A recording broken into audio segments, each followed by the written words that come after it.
Okay, good morning, all of you, once again. So, once again, welcome you all in this second day session. Okay, so today we are going to discuss again the few basic things which are very important for you. Okay, so let's we start the session.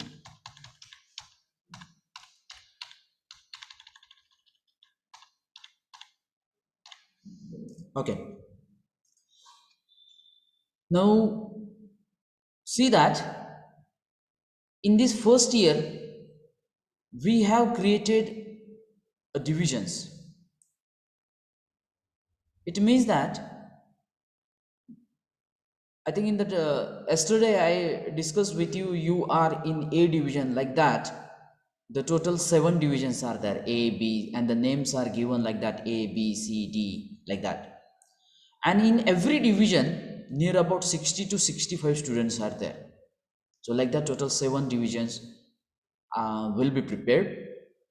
And in every division, 60 to 65 students are once again divided into three groups. So I know that, yet I have not given you the roll number, but you please take the screenshot of this screen so that once I will assign you the final roll number, then you must know that you are from belongs to which teacher, so that you can directly communicate with that particular teacher for any problem. Okay, now here the division A is again classified into the three subgroups, and these three subgroups are based on roll number. So for roll number 1 to 20, I am the mentor, or I am the proctor teacher. We call it a proctor teacher. Means roll number 1 to 22, these students are belongs to me. So I will take care of all these students from roll number 1 to 22 with all respects. If you have that any problem, you can directly communicate with me. If you have that any difficulty, you can directly contact to me. Means any problem, for any problem from roll number 1 to 22, I will be the responsible person. And this is my the mobile number, and that email id is there. Also, as I have that additional duty, that is nothing but the class coordinator. It means that all students are belongs to me, but if I try to solve the problems of every individual student, definitely I may have that burden. So that we have divided all students in three groups. Out of that, the one roll number 1 to 22 are belongs to me. Then the second group is roll number 23 to roll number 44. And for these students, the proctor teacher is PB Zareser, who is dealing with the engineering mathematics. His role, mobile number, and that email ID. So please take a screenshot of it, yeah, so that it will be very helpful in coming future.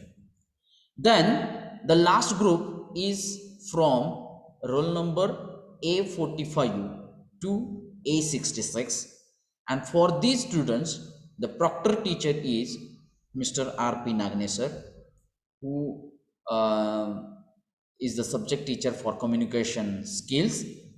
His roll number and his email ID. Is it right? So all of you, it's my request, please take a screenshot so that you will get, once I will assign you that the final roll number, you will get that you are belongs to which teacher is that. Okay. Okay. And moreover, if you have that any doubt, if your problem is not solved from the proctor teacher, so definitely you can directly communicate with me. Any student can communicate with me, as I have the additional duty of a class coordinator. Okay, so don't worry about it. Okay, now the second important thing, which is nothing but your scholarship scheme. As you know that, as Per the category, the different scholarships are provided by the government of India, and you need to fill that scholarship form, because while paying the college fee, you will not pay that the full college fee is there. Based on that your category, you have to fill the scholarship form is there. Get it my point? And this is the link for the scholarship form is there. So mahadbt mahait.gov.in, if you type it on Google Chrome or Internet Explorer, so definitely you will observe that this is the main link for any type of a scholarship scheme is there. Okay, have you noted down, or better way, take a screenshot of it? Okay, no problem. Now I will just explain in detail about that the scholarship form is that. Okay, so now see that the students, those are belongs to open category, or now that SCPC is not there, SCPC students are considered as a open, so forget about that SCPC.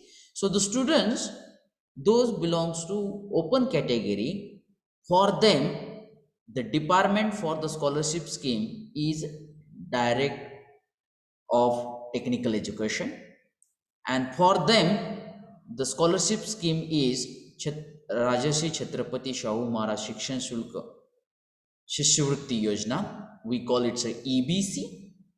Okay, and who can, or who what is that eligibility criteria for to avail this scheme? The family annual income limit is up to 8 lakh. If your family income in it is less than or equal to 8 lakh, then you can take the benefit of this scheme, EBC scheme. Get it my point? And for that, what is required, how to fill that form, we will discuss later on. But right now, those students are belongs to open category, you please note down your department and your scheme. The department is Directorate of Technical Education, scheme is Rajarshi Chhatrapati Shahu Maharaj Shikshan Shulka Shishivritti Yojana EBC. And who is eligible to avail this scheme? Those family in those students are, or those students can take the benefit whose family income is up to 8 lakh. If the family income is above 8 lakh, then this particular student cannot take the benefit of this scheme is that. And for that, what is required? Income certificate. If your income certificate for current academic year or the last academic year 2021, you need to submit the income certificate issued by Tahsildar, not Talati or not Gram Sevak, issued by Tahsildar. And that income certificate for 2021 must be less than 8 lakh. If that income is above 8 lakh, so definitely you cannot take the scholarship benefit. You need to pay the full college amount, full fees. Is it that clear? Is there any doubt? If you have that doubt, please raise that doubt. Okay, this is the first part.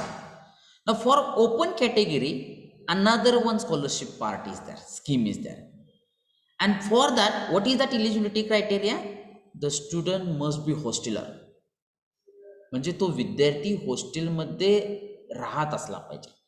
परंतु आपल्याला माहिती आहे, due to COVID-19 situation, no one is staying in hostel, म्हणजे जे कोणीही हॉस्टेलमध्ये राहत नाही. ज्यावेळेस आपल्याला फिजिकली परमिशन मिळेल, फिजिकली कॉलेज स्टार्ट करायला परमिशन मिळेल, त्यावेळेस मात्र ही स्कीम आपल्याला लागू होणार आहे. तोपर्यंत आपल्याला ही स्कीमचा बेनिफिट घेता येणार नाही. मग ती कोणती स्कीम आहे? डॉक्टर पंजाबराव देशमुख वसतिगृह निर्वाह भत्ता योजना. म्हणजे ओपन कॅटेगरीचा स्टुडंट या पण स्कीमचा लाभ घेऊ शकतो, परंतु कधी? जर तो हॉस्टेलमध्ये राहत असेल तर. मग त्याच्यासाठी काय लागतं जास्त? तर त्याच्यासाठी एक तर तुमच्याकडे लेबर चाइल्ड किंवा लेबरचं सर्टिफिकेट पाहिजे, रजिस्टर लेबर, किंवा तुम्ही अल्पभूधारक पाहिजे. Gate it my point. आणि इन्कम हे 8 लाखाच्या आत पाहिजे. तर आणि तरच तुम्ही या डॉक्टर पंजाबराव देशमुख योजनेचा लाभ घेऊ शकता. ओके, फक्त ही स्कीम आत्ता लागू होत नाही, कारण आत्ता सध्या आपल्याला आपलं कॉलेज फिजिकली स्टार्ट होण्याची परमिशन मिळालेली नाही, त्यामुळे विद्यार्थी वसतिगृहामध्ये राहत नाहीत, त्यामुळे या स्कीमचा आत्ता उपभोग घेता येत नाही. Is it that clear? Any doubt? Yes और no? Give me response. Okay, so this is about open category students. Now OBC category. आता जे विद्यार्थी OBC कॅटेगरीचे त्यांच्यासाठी डिपार्टमेंट कोणतं आहे बघा, OBC, VJNT and SBC welfare department. मग ते त्या कॅटेगरीचे विद्यार्थी ते नोट डाऊन करून घेतील डिपार्टमेंट आणि स्कीम, कारण पुन्हा ते त्याची माहिती तुम्हाला लागणार आहे. आणि त्यावेळेस पुन्हा तुम्ही प्रत्येकजण जर मला विचारत बसेल तर म्हणजे मला ते पॉसिबल होणार नाही प्रत्येकाला व्यवस्थित समजून सांग, त्याच्यासाठी मी स्पेशल टाइम दिलेला आहे. ठीक आहे, तर OBC कॅटेगरीच्या स्टुडंटसाठी डिपार्टमेंट आहे OBC, VJNT, SBC welfare department.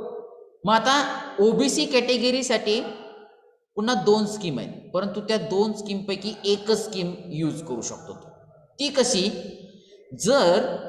जर तुमचं फॅमिली ॲन्युअल इन्कम 1 लाख किंवा त्याच्यापेक्षा कमी असेल तर तुम्हाला अप्लाय करायचं आहे post matric scholarship to OBC student.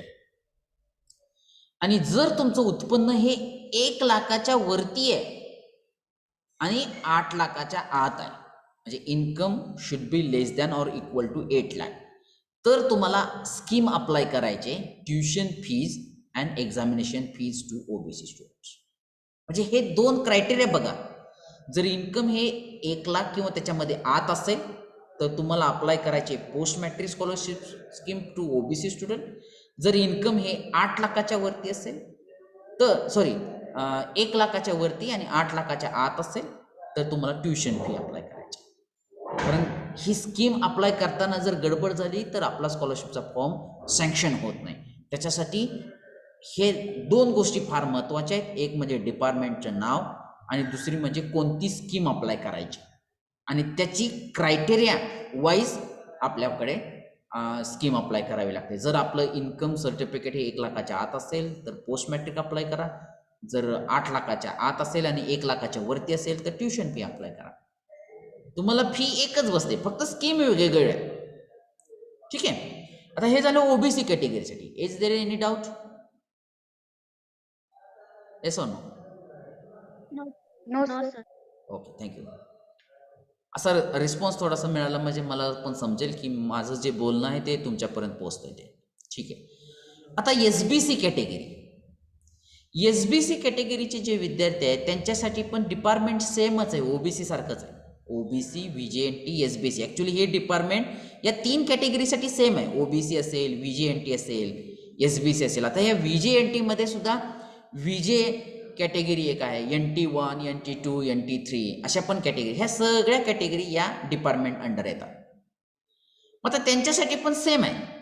जर तुमचं फॅमिली इन्कम हे 1 लाख किंवा त्याच्यापेक्षा कमी असेल तर तुम्हाला अप्लाय करायचे post matric scholarship to SBC student. आता इथं बघा, OBC असेल तर स्कीमचं नाव OBC येते, SBC असेल तर स्कीमचं नाव अप्लाय करताना SBC येते. ठीक आहे, 1 लाखाच्या आत असेल तर पोस्ट मॅट्रिक अप्लाय करा, 1 लाखाच्या वरती आणि 8 लाखाच्या आत असेल तर tuition fee and examination fee to SBC students. आता या दोन्हीपैकी एक येईल. एकतर तुमचं ॲन्युअल इन्कम हे 1 लाख किंवा त्याच्यापेक्षा कमी असेल किंवा 8 लाखाच्या आत असेल, या दोन्हीपैकी एक. आणि दुसरी एक आहे जे हॉस्टेलमध्ये SBCचे विद्यार्थी. आता हे OBC साठी नाही आहे, ही SBC साठी आहे, जे हॉस्टेलमध्ये राहतात आणि ज्यांचं ॲन्युअल इन्कम हे 1 लाखाच्या आत आहे त्यांच्यासाठी हॉस्टेलसाठी सुद्धा पुन्हा एक नवीन स्कीम आहे, payment to maintenance allowance of VJNT and SBC students staying in professional course and living in hostel, जे हॉस्टेलमध्ये राहतात. आता ही स्कीम आता लागू होत नाही, का तर तुम्ही हॉस्टेलमध्ये राहत नाही, आपल्याला परमिशन नाही हॉस्टेलमध्ये ठेवण्यासाठी. ठीक आहे, त्याच्यामुळं या 2 पैकी एक स्कीम नोट डाऊन करून घेतलं का बघा SBC कॅटेगरीच्या विद्यार्थ्यांनी? Yes or no? Any doubt? Give me response. No. Okay. आता नेक्स्ट VJNT. आता VJNT साठी पुन्हा डिपार्टमेंट तेच आहे, OBC VJNT आणि SBC वेलफेअर डिपार्टमेंट. आता स्कीम सुद्धा तेच आहेत बघा. जर ॲन्युअल इन्कम 1,00,000च्या आत असेल तर post matric scholarship to VJNT. आता इथं OBC नाही, SBC नाही, VJNT आलं पाहिजे.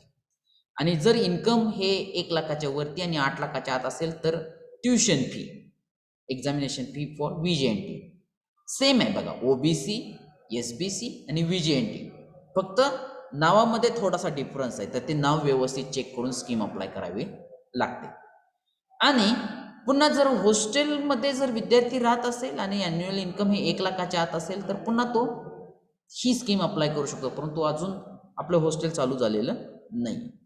ठीक आहे. Any doubt? No, sir. Okay. Now if the student belongs to SC category, त्यांच्यासाठी डिपार्टमेंट आहे social justice and special assistance department. मग आता त्यांच्यासाठी फक्त एलिजिबिलिटी क्रायटेरिया थोडं वेगळं आहे. जर इन्कम हे 2.5 लाख किंवा त्याच्यापेक्षा कमी असेल तर त्या विद्यार्थ्यांनी government of India post matric scholarship apply करायची. ओके. आणि SC कॅटेगरीच्या विद्यार्थ्यांना इन्कम लिमिट नाही आहे. मग जर 2.5 लाख किंवा त्याच्यापेक्षा कमी असेल तर government of India post matric scholarship apply करा. आणि 2.5 लाखाच्या वरती अनलिमिटेड कितीही असलं तर त्यांच्यासाठी आहे post matric tuition fee and examination scheme, free ship. आलं लक्षात? फक्त एकच क्रायटेरिया आहे, 2.5 लाखाच्या आत आहे इन्कम सर्टिफिकेट का 2.5 लाखाच्या वरती आहे. 2.5 लाखाच्या आत असेल तर government of India post matric scholarship scheme apply करा, त्याच्यावरती असेल तर post matric tuition fee scheme apply करा. ओके. आणि तो विद्यार्थी जर हॉस्टेलमध्ये राहत असेल आणि त्याचं इन्कम हे 2.5 लाखाच्या आत असेल तर त्याच्यासाठी पुन्हा maintenance allowance for student studying in professional course. Student should be hosteller, तो हॉस्टेलमध्ये राहत असला पाहिजे आणि त्याचं ॲन्युअल इन्कम हे 2.5 लाखाच्या आत असलं पाहिजे, तर दुसरी ही स्कॉलरशिपची स्कीम पण तो अप्लाय करू शकतो. Any doubt? No, sir. Okay. And now ST category. The students belongs to ST category. Department असेल ट्रायबल डेव्हलपमेंट डिपार्टमेंट. आणि स्कीम पुन्हा SC कॅटेगरी सारखी सेम. जर ॲन्युअल इन्कम हे 2.5 लाख किंवा 2.5 लाखाच्या आत असेल तर तुमच्यासाठी पण स्कीम आहे government of India post matric scholarship scheme. आणि जर उत्पन्न हे 2.5 लाखाच्या वरती असेल, किती असू शकतं ते, तर त्यांच्यासाठी आहे फ्री शिप म्हणजे tuition fee and examination fee for tribal student, ST कॅटेगरीसाठी. आता यांच्यासाठी सुद्धा पुन्हा मेंटेनन्स अलाउन्सची स्कीम आहे जर तो हॉस्टेलमध्ये राहत असेल तर. Get it my point? Any doubt? Yes or no? No. Okay. आता हे झालं सगळं स्कॉलरशिप बद्दलची मेन बेसिक इन्फॉर्मेशन. म्हणजे आपलं डिपार्टमेंट प्रत्येकानं काय लक्षात ठेवायचं की बुवा स्कॉलरशिपची स्कीम अप्लाय करताना डिपार्टमेंट काय असलं पाहिजे आणि स्कीम कोणती असली पाहिजे, त्याचे क्रायटेरिया पण मी दिलेले आहेत. तसंच मी हा व्हिडिओ पुन्हा आपण अपलोड करेल, तर त्याच्यानुसार तुम्ही काय करा, तुमचे स्कॉलरशिपचे फॉर्म भरण्यासाठी तुम्हाला त्याचा या व्हिडिओचा मदत होईल. ठीक आहे. आता जे विद्यार्थी 18 आणि 18च्या वरती एज ज्यांचं असेल त्यांच्यासाठी वोटर ID रजिस्ट्रेशन पण आपण आपल्या कॉलेजमध्ये करून देतो. मग ते किंवा करून देतो किंवा त्याच्यासाठी मदत करतो. तर त्याच्यासाठी तर मेन म्हणजे की हे 2 क्रायटेरिया आहेत, an Indian citizen and attain that age of 18 years as on qualifying date that is 1 January of the year of revision of a electoral roll. मग त्यावेळेस ज्यावेळेस तुम्हाला ते रजिस्ट्रेशन करायचं असेल त्यावेळेस मी तुम्हाला टेलिग्राम चॅनलवरती मेसेज देईल. परंतु अशा ज्यांचं एज हे 18 किंवा 18पेक्षा जास्त असेल असं आणि ज्यांनी वोटर ID रजिस्ट्रेशन यापूर्वी केलेलं नाही, या विद्यार्थ्यांचं पण वोटर ID रजिस्ट्रेशन करण्यासाठी आपण मदत करू शकतो. ठीक आहे. तर त्याच्यासाठी जे काही डॉक्युमेंट्स लागतात मग ते स्कॉलरशिपचा फॉर्म असेल किंवा वोटर आय डी रजिस्ट्रेशन असेल. आता मला वाटतंय मी काही विद्यार्थ्यांना फोन करून त्यांची प्रगती स्कॉलरशिपचं फॉर्म भरले. आता ही प्रगती स्कॉलरशिप जी आहे ही फक्त गर्ल्स स्टुडंटसाठी आहे आणि फक्त हाय मेरिटच्या गर्ल्स स्टुडंटसाठी, म्हणजे ज्यांचं TFWSचं ॲडमिशन झालेलं आहे अशा विद्यार्थिनी गर्ल्स स्टुडंट्स फक्त प्रगती स्कॉलरशिपसाठी इलिजिबल होत्या आणि त्या विद्यार्थिनींचं आपण प्रगती स्कॉलरशिपचा फॉर्म भरून घेतलेला आहे. कारण त्याची डेडलाईन ही निघून गेली, 15 तारीखच होती त्याची डेडलाईन. तर त्याच्यासाठी त्यांच्याकडून फोन करून आपण त्यांचा प्रगती स्कॉलरशिप फॉर्म भरून घेतला, कारण ती डेडलाईन फार शॉर्ट टाईममध्ये होती म्हणून आपण ते भरून घेतलं. आता याच्यासाठी डेडलाईन आपली आहे या मला वाटतं 31 जानेवारी ही डेडलाईन आहे, लक्षात येते. तर त्याच्या अगोदर तुम्हा सगळ्यांना स्कॉलरशिपचे फॉर्म भरायचे आहेत. आणि हे करत असताना जर तुम्हाला काही डाऊट्स असतील, काही प्रॉब्लेम्स असतील तर त्या कन्सर्न टीचरशी तुम्ही कम्युनिकेट करू शकता. तर त्याच्यासाठी मी तुम्हाला प्रॉक्टर टीचर डिसाईड केलेले आहेत रोल नंबर वाईज. जसं की माझ्याकडे रोल नंबर 1 to 22 विद्यार्थी आहेत, ठीक आहे. तर अशा प्रत्येक गोष्टी झाली आणि प्रॉक्टर टीचरकडून प्रॉब्लेम जर सॉल्व्ह झाला नाही तर so definitely you can call me, no doubt about it, लक्षात येते. आता त्याच्यासाठी जे लागणारे जे काही डॉक्युमेंट्स आहेत तर ते डॉक्युमेंट्स कोणते आहेत, तर त्या डॉक्युमेंटची लिस्ट मी आता इथं लिहितो बघा. तर तुम्ही ते थोडंसं नोट डाऊन करून घ्या.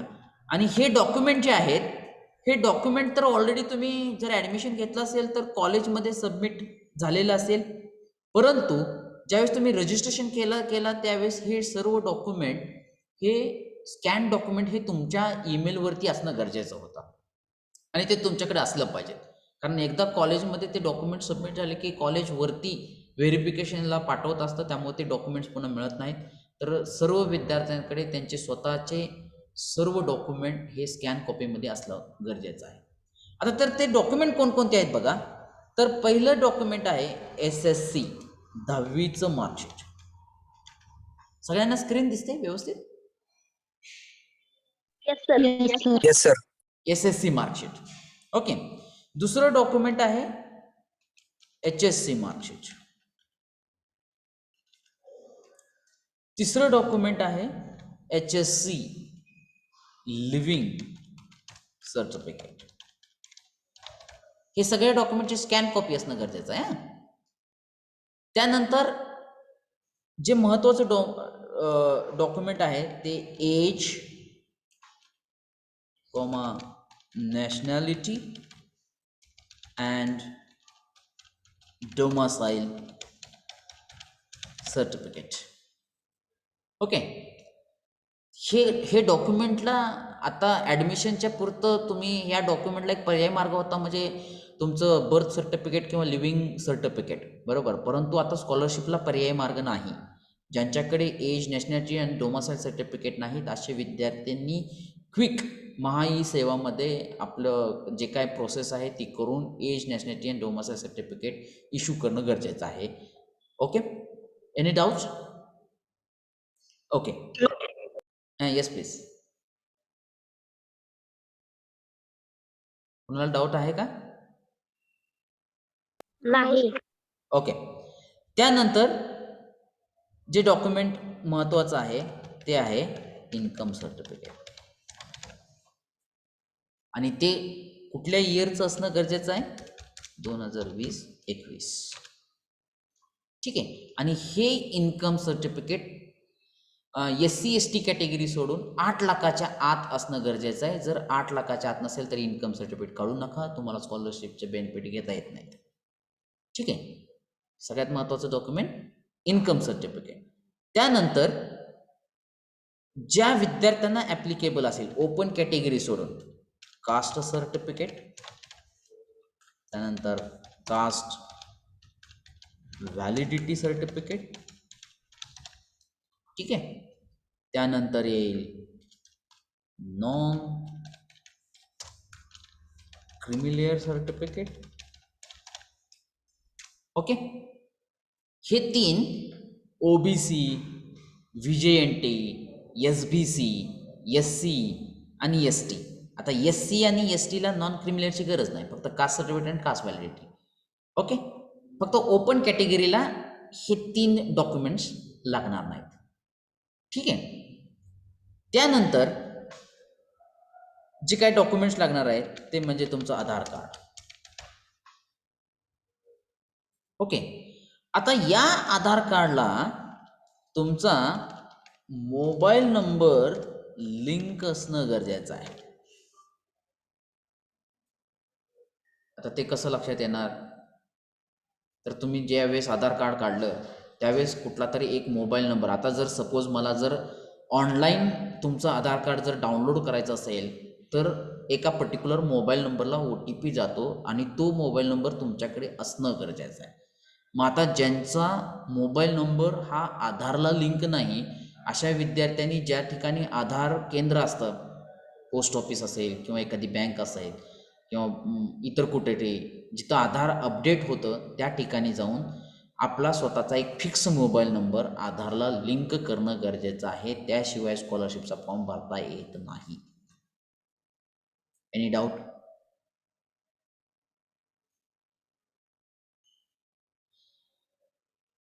आहे का डाऊट? नाही. ओके. त्यानंतर महत्त्वाचं डॉक्युमेंट आहे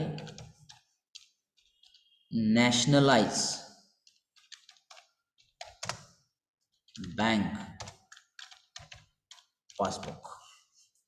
म्हणजे तुमच्या गावामध्ये असेल किंवा गावामध्ये नसेल तर शेजारच्या गावामध्ये एखादी nationalise bank, bank of India, state bank of India, bank of Baroda, bank of Maharashtra, अशी एक नॅशनलाइज बँकमध्ये तुमचं स्वतःचं अकाउंट असणं गरजेचं आहे आणि ते अकाउंट ॲक्टिव्ह असणं गरजेचं आहे. कारण जर तुमचं ट्रान्झॅक्शन खूप वर्ष जर त्या बँक अकाउंटमध्ये जर झालं नाही तर ते डेफिनेटली अकाउंट डिॲक्टिवेट होण्याचे चान्सेस राहतात. तर ते पहिल्यांदा आपण आपल्या बँकेमध्ये जिथं अकाउंट असेल त्या ठिकाणी जाऊन ते अकाउंट ॲक्टिवेट आहे की नाही हे कन्फर्म करून घेणं गरजेचं आहे. कारण अशा केसेस होऊ शकतात जर अकाउंट जर डिॲक्टिवेट असेल म्हणजे ते चालू नसेल, बंद पडलेलं असेल, असं जर अकाउंट आपण स्कॉलरशिपचा फॉर्म भरताना जर दिलं तर ती जी काही येणारी जी अमाऊंट आहे ती कुठल्या अकाउंटला येईल? तर ते चालू असणं गरजेचं आहे. आणि सगळ्यात महत्त्वाचं म्हणजे या बँक अकाउंटला तुमचा आधार लिंक असणं गरजेचं आहे. आधार कार्ड लिंक असणं गरजेचं आहे. मग हे आधार कार्ड लिंक करायसाठी काय करावं लागतं तुम्हाला? जर सपोज नसेल तर किंवा कन्फर्म करायचं असेल तर एक आधारची झेरॉक्स घेऊन त्या बँकेमध्ये जायचं, त्यांना सांगायचं की बाबा माझं जे हे अकाउंट आहे, पासबुक पण घेऊन जायचं, आधार कार्ड पण ओरिजिनल घेऊन जायचं, ओरिजिनल पासबुक घेऊन जायचं आणि त्या बँक मॅनेजरला विचारायचं की बाबा माझ्या अकाउंटला आधार लिंक आहे का नाही हे कृपया चेक करून सांगा. आलं लक्षात? तर ह्या ज्या काही गोष्टी आहेत ह्या स्कॉलरशिपचा फॉर्म भरताना अतिशय महत्त्वाच्या गोष्टी आहेत. कारण हे जर डॉक्युमेंट जर तुमचे असतील तर डेफिनेटली आपण स्कॉलरशिपचा फॉर्म व्यवस्थितरित्या भरू शकतो.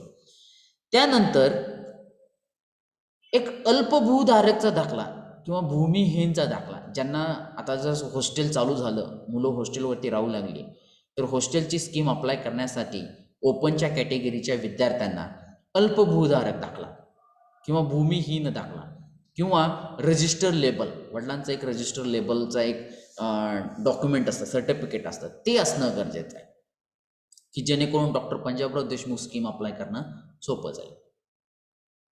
आलं लक्षात? आता हे डॉक्युमेंट तर तुमच्याकडे स्कॅन करून तुमच्या ईमेल ID वरती व्यवस्थित असणं गरजेचं आहे. आणि पहिली गोष्ट म्हणजे हे डॉक्युमेंट स्कॅन इमेज फॉर्मॅटमध्ये पाहिजेत. PDF करू नका, कारण पुन्हा साईजचा मॅटर आहे. तो PDFची साईज कमी जास्त करणं खूप अवघड आहे. पण जर तुमच्याकडे फोटो असतील, इमेज असेल तर त्याची साईज आपण एकदम सोप्या पद्धतीनं व्हॅरी करू शकतो. ठीक आहे. आता सगळ्याकडे कॉलेज कन्फर्मेशन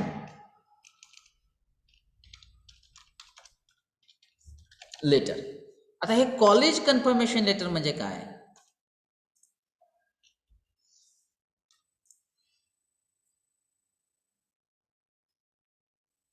ज्यावेळेस तुम्ही इन्स्टिट्यूटमध्ये ॲडमिशन घेतलं त्यावेळेस तुम्हाला एक रिसिप्ट दिली गेली, एक कागद दिला गेला ज्याच्यावरती एक गोल शिक्का होता विठ्ठल रुक्मिणीचा. आपल्या कॉलेजचं सिम्बॉल आहे बघा, विठ्ठल रुक्मिणी.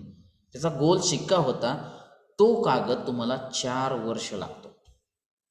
त्याच्यासाठी ज्याच्यावरती तुमचा EN नंबर असेल, तुमची सगळी इन्फॉर्मेशन असेल आणि तुम्ही कुठली ब्रँच घेतलेली आहे ते फिक्स झालेलं आहे, इन्स्टिट्यूटनं कन्फर्म केलेला कागद, ज्याच्यावरती साईन आणि विठ्ठल रुक्मिणीचा गोल शिक्का असलेला, स्वेरिस कॉलेज ऑफ इंजिनिअरिंग पंढरपूर असं लिहिलेलं आहे बघा त्याच्यावर. हा कागद तुम्ही स्कॅन करून ईमेल ID वरती ठेवणं गरजेचं आहे. सगळ्यांच्या लक्षात आलं? Yes or no? Yes, sir. Okay. याला आपण कॅप लेटर सुद्धा म्हणतो. आता त्याच्यानंतर वोटर ID रजिस्ट्रेशनसाठी अजून एक लागतं, तर ते म्हणजे तुमचं रेशन कार्ड, किंवा ह्याला स्कॉलरशिपच्या फॉर्मला सुद्धा लागतं तुमचं रेशन कार्ड, ज्याच्यावरती तुमचं वडील एक कुटुंब प्रमुख असतील किंवा आजोबा कुटुंब प्रमुख असतील, पण तुमचं नाव त्याच्यामध्ये पाहिजे. काही काही विद्यार्थ्यांचं नावच एंटर केलेलं नसतं रेशन कार्डवरती, तर ते तुमचं नाव त्या रेशन कार्डमध्ये हवं आहे. सगळ्यात महत्त्वाची गोष्ट. नसेल तर ते तहसील ऑफिसमध्ये जाऊन ते करून त्याची प्रोसिजर करून घ्यावं रेशन कार्ड. त्याच्यानंतर अजून एक डॉक्युमेंट तुमच्याकडे ठेवा आणि ते असणार आहे लाईट बिलची स्कॅन, जे तुम्हाला वोटर ID रजिस्ट्रेशनसाठी लागतं आहे. ठीक आहे. तर आता मला वाटतंय की हे जे काही डॉक्युमेंट्स आहेत, या आता अजून एकदा मी चेक करतो माझ्याकडून काय राहिले का.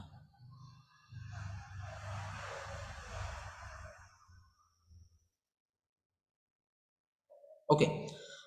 अजून एक डॉक्युमेंट असेल, ज्या विद्यार्थ्यांचे वडील किंवा आई कोविडमध्ये मृत पावलेले आहेत, अशांचं एक डेथ सर्टिफिकेट, ज्याच्यावरती स्पेशली मेन्शन केलं जातं की the death due to the COVID-19. मग ते डेथ सर्टिफिकेट पण त्या विद्यार्थ्यांकडे असणं गरजेचं आहे, कारण त्यांच्यासाठी पुन्हा एक वेगळी स्कीम आहे. लक्षात येते? आता हे वेगवेगळे ज्या स्कीम आहेत, हे मी तुम्हाला आज टेलिग्राम चॅनलवरती त्याच्या PDF पाठवतो. तर ह्या स्कीम मी आता तुम्हाला सगळ्यांना व्यवस्थित एक्सप्लेन केलेल्या आहेत. आता अजून एकदा थोडासा 1 मिनिट घेऊन सांगतो की ज्यांना कुठली स्कॉलरशिप मिळत नाही आणि ज्यांचे वडील किंवा आई COVID-19च्या सिच्युएशनमध्ये मृत पावलेले आहेत, त्यांच्यासाठी पण पुन्हा प्रतिवर्ष 50,000 रुपये किंवा त्याच्यापेक्षा कमी असेल अशी एक AICTEनं नवीन स्कीम राबवलेली आहे या कोविडच्या सिच्युएशनमध्ये. पण कोण विद्यार्थी या स्कीमचा लाभ घेऊ शकतो की ज्यांना बाकीची कुठली स्कॉलरशिप मिळत नाही.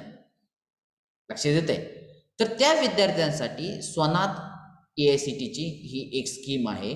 तर त्याच्यासाठी ते मी जे काय सांगितलेलं आहे, आई असेल किंवा वडील असेल किंवा दोन्ही असतील, तर त्यांचे डेथ सर्टिफिकेट आपल्याकडे असणं गरजेचं आहे.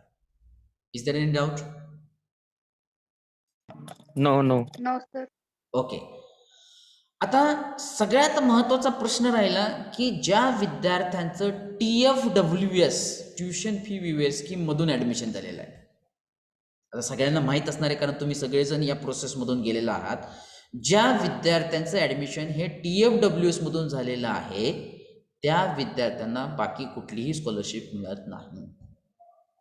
त्यांनी कुठल्याही स्कॉलरशिपला अप्लाय करायचं नाही, एक्सेप्ट गर्ल स्टुडंट्स. म्हणजे बॉईज स्टुडंटनी ज्यांचं ॲडमिशन हे TFWS मधून झालं. आता तुमचं ॲडमिशन हे कुठल्या टाईपमधून झालेलं आहे ते जो मी कागद सांगितलं, कॉलेज कन्फर्मेशन लेटर, त्याच्यामध्ये बघून घ्या टाईप. जर तुम्हाला माहीत नसेल की बाबा आपलं ॲडमिशन TFWS मधून झालं आहे का नाही, ते ॲडमिटेड टाईप असतं बघा. जनरल ओपन, कुठलाही कोटा मिळू शकतो. Ladies general open, home university, ladies general open, other home than home. तसंच तो एक टाईप आहे TFWS, ज्याचं मेरिट हाय आहे, त्याला ती स्कीम मिळालेली आहे आणि त्यांना फक्त ट्युशन फीज भरावी लागते प्रत्येक वर्ष. म्हणजे ऑलरेडी गव्हर्नमेंटनं त्यांना स्कॉलरशिप दिलेली आहे. त्यामुळं तो विद्यार्थी, तो बॉईज, तो विद्यार्थी कुठल्याही स्कीमला इलिजिबल होत नाही. Is there any doubt? No, sir. Okay. No, sir. Okay, thank you.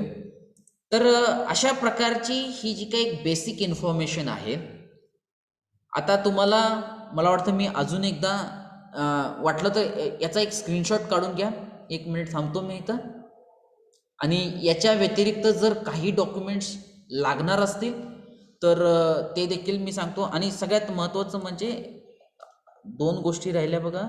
तुमचा ॲक्टिव्ह ईमेल आय डी, ज्याच्याशिवाय काहीच चालू शकत नाही, आणि तुमचा ॲक्टिव्ह मोबाईल नंबर. आणि जो मोबाईल नंबर जे फर्स्ट टाईम स्कॉलरशिप रजिस्टर करणार आहेत, तर त्यांनी असा मोबाईल नंबर द्या की जो ॲटलिस्ट 4 वर्ष जोपर्यंत तुम्ही शिकत आहे तोपर्यंत तो बदलला नाही पाहिजे. आणि ज्या विद्यार्थ्यांनी 11वी आणि 12वीमध्ये स्कॉलरशिप घेतलेली आहे, स्कॉलरशिप चे बेनिफिट्स घेतलेले आहेत, तर त्यांनी कृपा करून त्या स्कॉलरशिपचा आय डी आणि पासवर्ड त्या त्या कॉलेजकडून घेऊन ठेवा, कारण पुन्हा आपल्याला तो आय डी आणि पासवर्ड मिळत नाही. आता काही विद्यार्थी असे असतात ते स्कॉलरशिपचे बेनिफिट घेतात, मग ते शाळा त्यांचं कॉलेज काय करतं, स्कॉलरशिपचा फॉर्म भरतं, परंतु या विद्यार्थ्यांना त्या स्कॉलरशिपचा काही म्हणजे त्याचा आय डी माहीत नसतो, त्याचा पासवर्ड माहीत नसतो. आणि जर तुम्ही तो प्रश्न मला जर विचारला तर ते मला कसं माहीत असणार, कारण 11वी-12वीमध्ये तुम्ही ज्या शाळेमध्ये होता त्या शाळेमध्ये तो आय डी आणि पासवर्ड तिथल्या कुठल्या स्टाफकडे, ऑफिस स्टाफकडे राहील. तर त्या स्टाफकडे जाऊन आत्ताच त्याचा आय डी आणि पासवर्ड घेणं गरजेचं आहे कसल्याही परिस्थितीत, कारण त्याच्यासाठी माझ्याकडे सोल्युशन नाही. कारण आता जर तुम्ही म्हणलं की नवीन आय डी आणि पासवर्ड तयार करू शकतो का आपण, तर त्याचा आन्सर आहे नो. एका विद्यार्थ्याचं त्या पोर्टलवरती एकच अकाउंट असतं. लक्षात येते. तर असे जर काही विद्यार्थी असतील ज्यांनी 11वी-12वीमध्ये स्कॉलरशिप घेतलेली आहे, तर त्या विद्यार्थ्यांकडे त्यांचा स्कॉलरशिप पोर्टलवरचा आय डी आणि पासवर्ड, ईमेल आय डी म्हणत नाही हां, पहिल्यांदा कन्फ्युजन दूर करा. तुमचा ईमेल आय डी आणि पासवर्ड म्हणत नाही, त्या स्कॉलरशिप पोर्टलवरचा आय डी आणि पासवर्ड असणं गरजेचं आहे. Any doubt? No. No, sir. Okay.